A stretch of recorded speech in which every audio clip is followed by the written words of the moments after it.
Oh, hi. Good afternoon, miss. How are you, miss? Hi, how are you? Ba't wala kayong mask? Magkatabi kayo. We're Hindi na actually kayo practice roomie. dyan? Because, Release We're po. roomies, miss. We're okay, a okay. group thesis now we're graduating this June kasi. So, we're just living Okay, together for like 2 months just to finish it up, the group thesis. okay. So Alright. the interview is going to be about business and interior design, basically. By the way, miss, my name is Keanna Inferido. We've been classmates with Renzo since the first Okay. year. Before we start with the formal questions, miss, we just want to know first about your student life, or how was your life before as the principal designer of Hurray Design? Okay. Wow, okay. First, interior design wasn't my first choice. My mom is a nurse, and my dad is a civil engineer. So during like the early 90s, well, maybe up to now, no, some parents want you to go to the medicine field. So maybe I was like I grew up na molded to maybe take up medicine or pre-med, no. And unfortunately or fortunately, I did not pass that exam, no. And the second choice was to my sister was then studying in University of Santo Tomas, and then I tried taking up interior design and architecture, no. So architecture, interior design, and I felt like naturally parang I gravitated more towards interior design, no. So I wasn't the best student in high school. So college hindi ko siya masyadong sineryoso. Like unlike maybe my classmates who really know what they want to do before graduating high school, I was lost in a way, no. And then when I went to UST, so I'm from Pampanga kasi. So I'm a provinciano girl, no. I so that's also one of my adjustments. Para I was living alone in Manila since day one, no. And para I felt na, parang I noticed that I'm having fun. And then the first sem,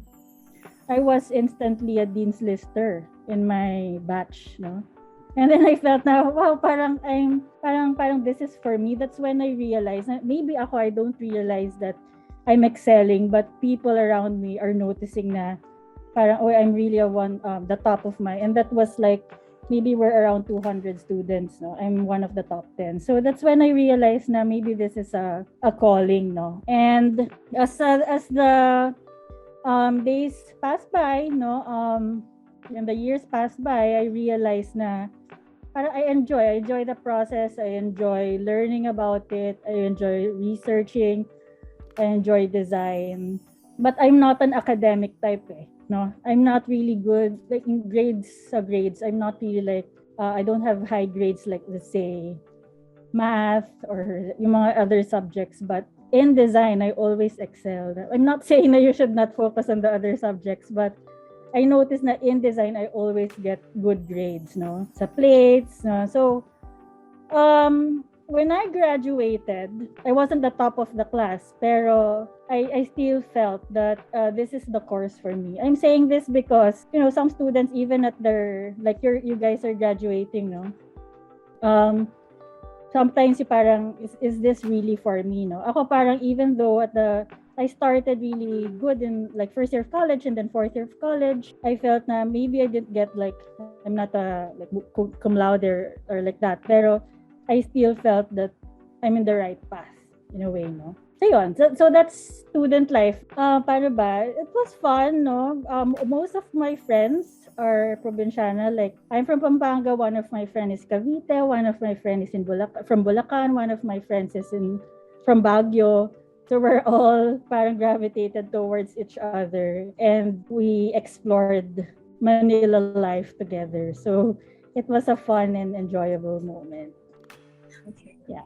I agree, miss. PSID life is kind of fun din kasi kami din po, our friends are from Ozamis, CDO, Yeah, di layo-layo ba? kami, Parang you're ako taga Bohol. exploring in a So, new place. Parang yeah. it's also for me, it also pushed me to mature in a way, di ba? Parang wala kang choice but to be independent kasi syempre your family is away, di ba? Yeah. So, Yes. Yes. uh, mm. Parang it depend on really each helps other, like your Yeah. motivate. friends. And it's more Yes, fun. correct. Correct. Um, Tsaka walang bantay, syempre. yeah.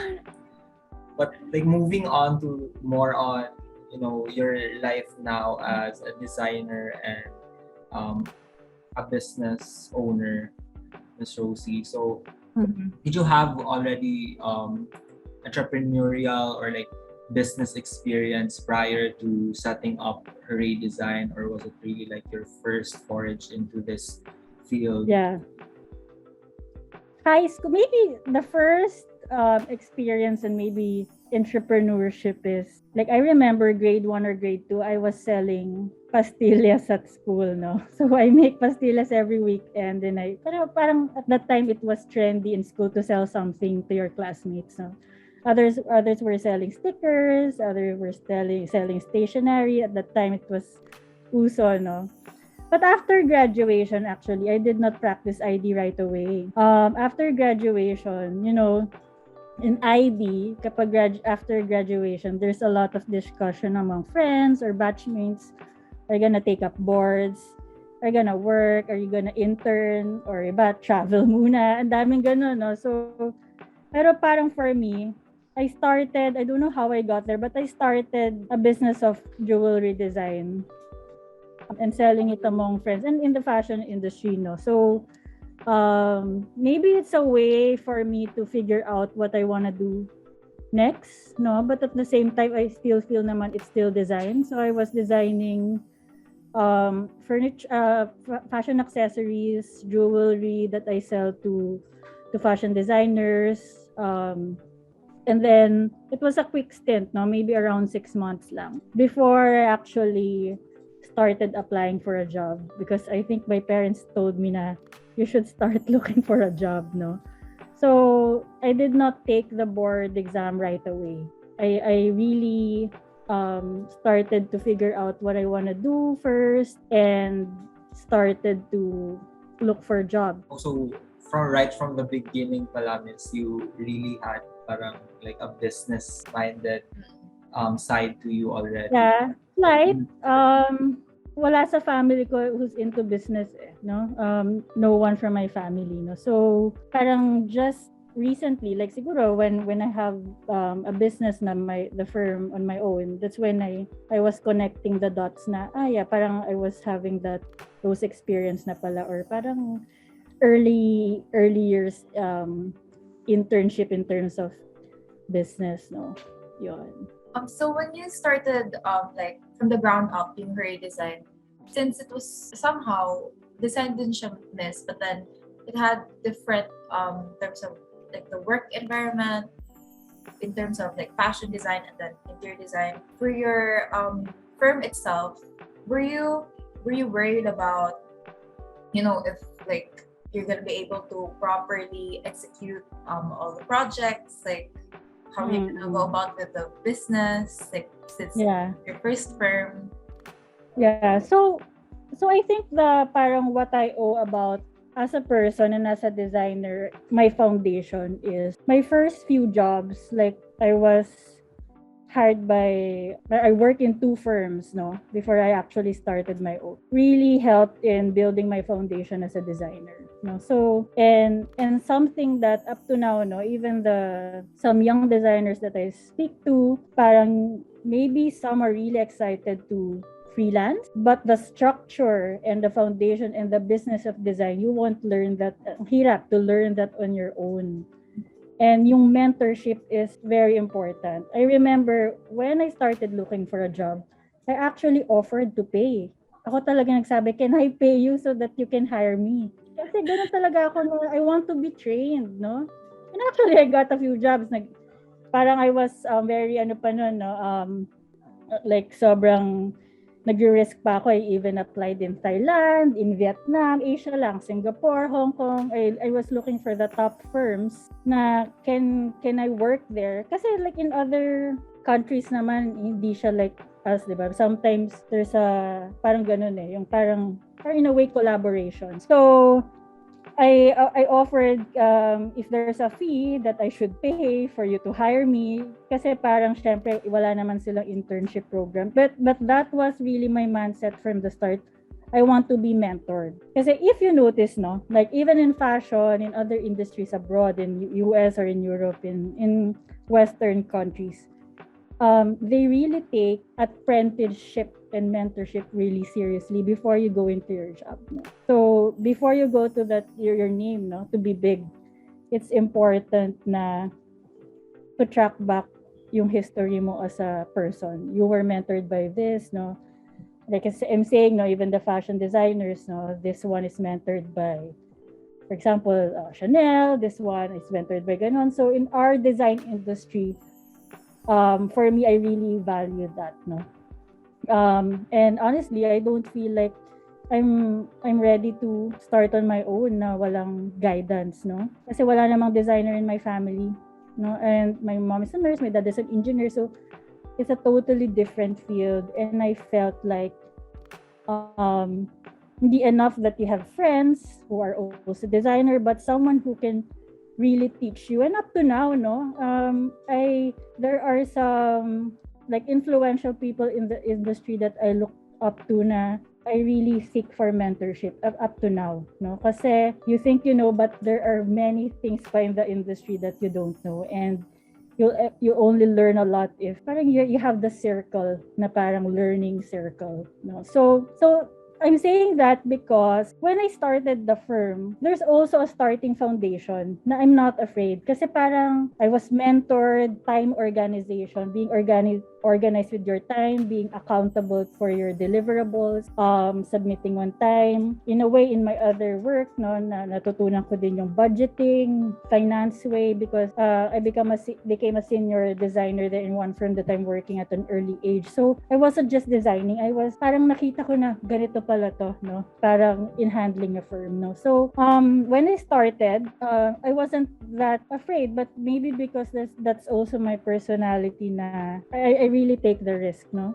What's there to lose? Parang for me, that's my mindset. Just also a note, no? Maybe a valuable information. My husband is much older than me. No, we met when I was working, and he's also the one who pushed me kasi he's the business person. No? He's also the one who pushed me na why not take the risk, and that's where we started Haima, which is the brand what we started. Kasi I started really small. So parang for me, if you're saying na concern ako, like I'm afraid, no way. Kasi I started just me, alone. No? It was a 24 square meter store. Para siyang apartment in Cubao Expo. A very hot and upbeat place back in the early 2007, 2008. No? It's where all the creatives go in Manila before, Cubao Expo. So it's a small risk. No? There's a furniture sa baba, which I have a small investment. And then at the second floor, imagine it's a small room. That's where I work. No? So when pag walang tao sa store, I lock the door and I go up and work.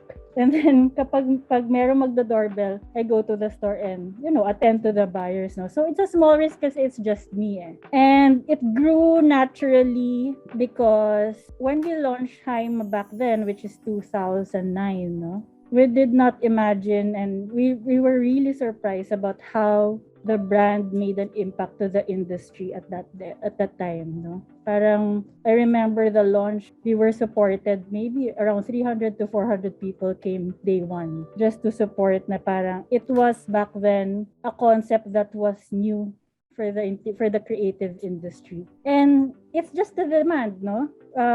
The demand for the services grew, and naturally I hired one person to assist me. Dumating yung time na one person was enough, dumami ng dumami, and there was a time na I did not realize we're already 60 people in the office, no? And I think I'm confident to say that I have strong leadership skills in a way, no? It's really more of for me, leadership is not about your technical skills, no? So, for example, right now, I don't really do CAD. I don't really do SketchUp. But my leadership is strategizing the team, leading them into like empathy and helping everyone grow, which I think that's the reason where we are right now. So, we're ano na rin naman eh. Though the firm is 13 years. Actually, yesterday, no? Our 13th year anniversary was yesterday. That's Like Goodness. April 25, no? So, parang it's also, ano na, parang a validation, no? I think we're doing it right. And at the same time, ang dami pang pwedeng gawin, no? Like, there's always an innovation that you need to do, no? Not only for your firm, but to how to contribute to the design industry.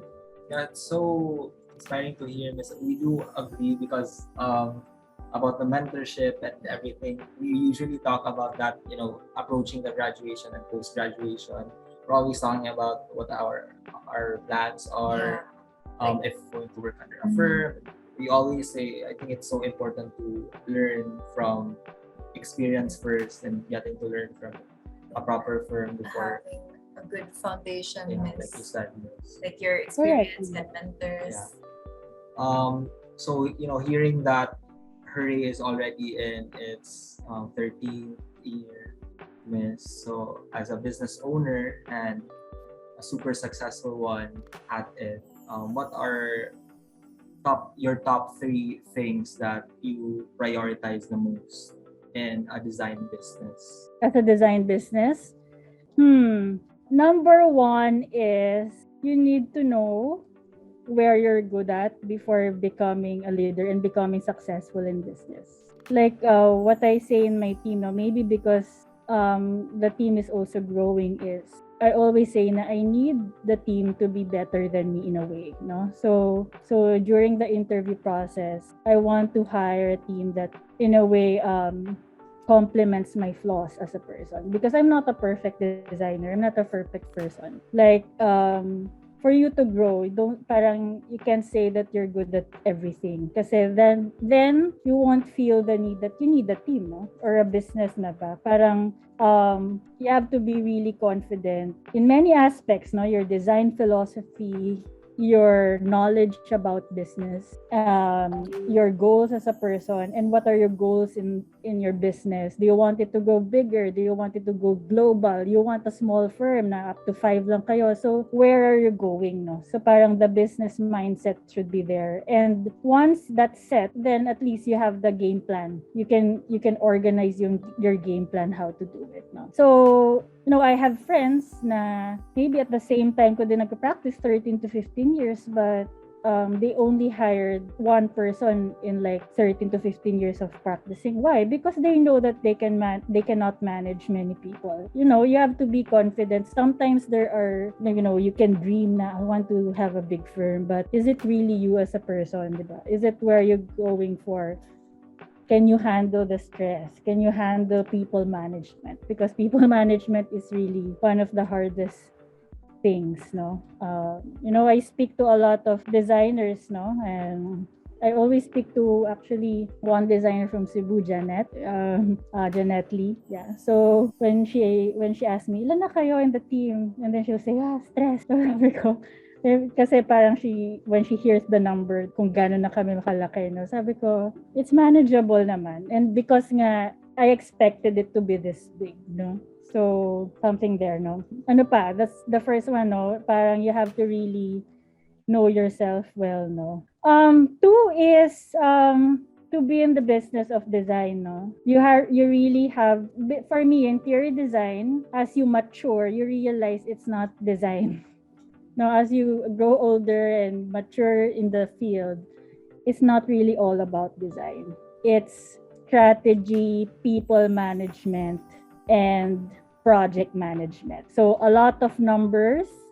Sometimes as creatives we say, hindi ko kailangan yan, math, di ba? In the team, pag math na parang nagtatawanan na sila. But you cannot grow if you don't like math, accounting, contracts, working with lawyers, working with business owners, talking about innovation, talking about business design. I would say right now, no, in what I do, probably 80% of my time is business and 70-30 or 80-20.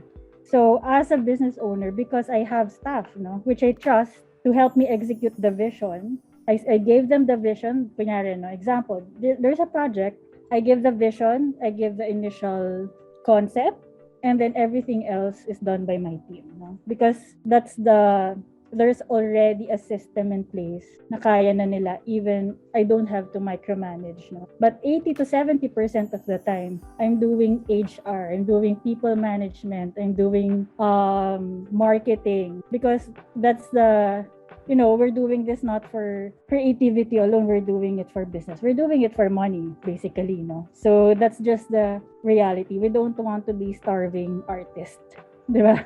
So, luma na yon, no? Yung mga back in the days, designer ka, painter ka, architect ka, walang pera dyan. That's very an old way of thinking, no? Kasi you really have to enjoy the business side. So, some of my colleagues, no, after graduating, they decide to take up masteral in business management because they say na it will help you grow as a designer as well. So, kasi syempre in school, it's really design that's being taught to us, di ba? The system of, or the design thinking process, ganun. But business management is a different topic, no?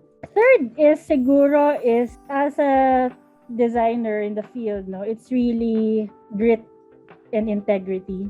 At the end of the day, no, we're designing for humans. It's a human-centered profession. And again, no, my observation is several designers that I work with, like mga juniors, no, there will be a time na sometimes you just think about yourself and your output, no? Maganda ba siya for me? Pero sometimes you forget that this is still a human-centered design. And you have to really impact or think about the impact of what's the impact of this, of what I'm doing as a person or as a designer to my clients, diba? And that will help you, just make sure that you have values in what you do, no? Making sure that you don't, you as a designer, the profession, we have to raise it na, there are horror stories na madaming interior designers na nangiiwan ng project because they realize na di ko pala kaya to, pagod na ako, no? But as a person and as a industry, for the interior designer, we have to really make sure that we respect our profession and make sure we don't do anything to ruin, no, the name of being an interior designer. Yan. Okay, so we have a follow-up question po sana. What do you think what do you think is your biggest achievement po as an interior designer and as well as the business owner of Hurray Design?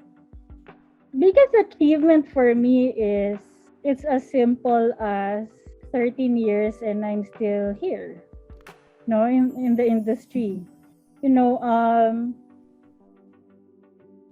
I think the fear talaga is sustaining your name in the industry, no? Imagine in a year, ang daming nag-graduate na interior designers. Imagine in a year, ang daming pumapasang board passer, no? So, for you to still have that name, what can you do, diba? You always innovate, you always try to be better. You have to learn what are your flaws and try to fix it. Kasi the competition is hard, no? Even if as a brand we get really top clients, but I still realize maybe one day they'll maybe get another name or another designer, right? That maybe hotter or younger than me, or darating yung time na yun. So the only way to avoid that is constantly innovating, constantly improving, no? So customer service, making sure that all the clients that you work with are happy with your work, kasi that will go to referral, and that's something na talagang me as a person I really value and inaalagaan namin. It's really customer service, no? And most of the clients that we get are really by referral. It's service industry kasi is referral based talaga, no? And our industry, we're not like retail products na sobrang marketing, diba? Kasi service siya. But it's really how your clients are happy, no? Sa output mo. So so 13 years, we're happy, we're getting more projects. The projects are getting bigger. The projects are getting more complex, which is we're happy, no? I realized then looking back na when I started, no, I just designed for a condo unit for a very, very small amount of fee, but parang super happy ko na. No? And then you have to realize na all of your learnings and struggles, sila yung nakatulong where you are now. No? So, yun, it's really, that's for me is a success for me. No? That's so true, Miss. Like the fact that you're still here and you've been in the industry for 13 years, and the design industry, so it's fast Competition is paced and getting harder. yes. Yeah. Every year. Yeah. Imagine our Fierce. competition as interior designers, even architects. Yeah. They do interior design, right? Yeah. It's a hot discussion now sa mga sa field, no? So, hindi lang interior designers yung competition natin, even architects. Yeah. No? So, there are architects who does na they'll design the architecture, even the interiors, and that's a tough competition, no? So, I'm a very competitive person. That's why also we grew where we are now, because I really avoid following trends. I avoid doing what the other firms are doing. I follow like more global and innovative companies, maybe abroad, or like I try to be ahead of the game, no? Kasi that's where you stand out, no? So Oh, sorry, hello. there. Sorry, Miss. Okay, I thought it was me. Sige. So on the flip side, Miss, of that question, we just also want to ask. So you have your biggest achievement there. What was your, I think, like one of your biggest business missteps or mistakes, and how did you learn from that mistake? For me, it's really at the start of my practice, no, and start of building the firm is, I think I focused too much on design without focusing on the business side, no, which I learned na now, no. So I did not focus more on contracts. I didn't focus more on accounting, and that was like some of the stress points in my early years na sana parang kumuha na lang ako ng, like right now, no, we work with lawyers and really good accounting staff, because I realized na hindi ko pala siya kaya alone, and it wasn't taught in school naman talaga, right, ng like legalities in accounting, like in a deeper discussion. So I'm saying the first tip ko kanina, di ba? You should know where you're good at, where you're bad at, and then that's an opportunity for growth, no? So there was a lot of stress na parang for me really contributed why I'm really tougher now as a business owner, because nadaanan ko na yung mga stressful clients,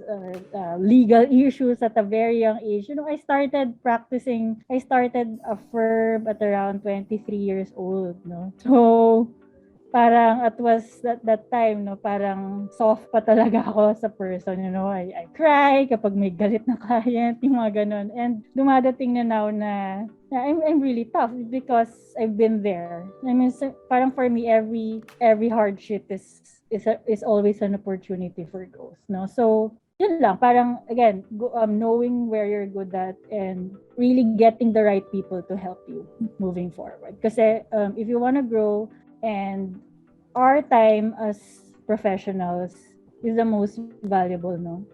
Time talaga is gold for us. So that's why if you like ako, I learn na if I need to hire someone who can do it for me, then I will do it, rather than trying to be hands all, like jack of all trades but master of none, no? So I'd rather be good at different things and trust other people to do other things. Yeah, I agree with that, Miss. When people say you can't be, if you're the smartest one in the room, then you're in the wrong room. So Right. ganun. Yeah. Yeah. So, Miss, around from 10 to like 5, 10, or 15 years, where do you envision Hurray Design is at in the industry? I want the brand, or maybe representing the Philippines in a way, no, very very big dream or goal is I want the firm or the brand to have its spot in like a global scene, it's been like, for example, no, you're from Cebu, Vito and Kenneth has a name on the global scene, diba? Parang But in terms of interior design profession, it's not yet out there, no? So that's the goal, no? Hopefully to bring it to the global scene, to represent really more of what we can do as Philippine designers. That's true. Representation talaga. So approaching, Wala pa talaga. yeah.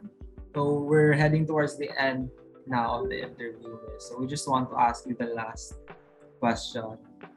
What advice would you like to give to young and aspiring designers like us, or about to graduate, about to enter the real world? Okay, marami, no? One is, forget YOLO. Parang, try to experience the worst before you celebrate, no? Several designers na, sometimes, syempre in my team, or parang, they feel they've done parang, they give up easily, no? So parang for me, try to embrace yung hardships, like really making sure na I've tried my best, because you need to go through a lot of things, no? So parang for me, yung having that mindset na I think I've done enough, I think I need a break, I think parang personally parang it doesn't work for me, no? I'd rather really stretch my energy and my capacity and reevaluate then na did I do my best, no? Parang I always want to make sure that I gave more than 100% in everything I do, no? Second is yung what I mentioned earlier, no? Mentorship. Find the right circle to give you that input, no? As young designers, sometimes you're in a small circle of your friends, which you don't realize you all think alike. But sometimes there's good and bad advantages to that, no? So, but the challenge is, if you want growth, find a different circle, no? Maybe find a group or read books, and do your own thing. But you have to get out of your comfort zone if you really wanna be out there, no? Right now, and third, no, right now there are a lot of free trainings and webinars, and dami, no? Like even online, I see 100 pesos training on project management, 200 pesos training on construction management. So in terms of knowledge, you can't really say you're just a student to learn more things, no? Ang dami, sobra. Like in the world of Internet of Things, our access to information, parang sobrang daming access to information, no? Parang hindi ka mauubusan in trainings, even if you just go to YouTube and just watch for like iba-ibang trainings. Ang daming opportunity for learning, no? So siguro one more important thing, no, as a young designers, you also need to manage your emotions. In the firm, in our office, we always have a personality test when we interview everyone, because apparently, people don't know their personality, no? Are you an introvert? Are you an extrovert? What are your strengths, no? Ang daming online dyan yung mga personality test, because we actually in the team, no, we use that to pair teams, no, to pair, like one employee is introvert, I cannot mix that person to another introvert, for example, no? So I observe that many of the young designers that gives up is based on emotional decisions, no?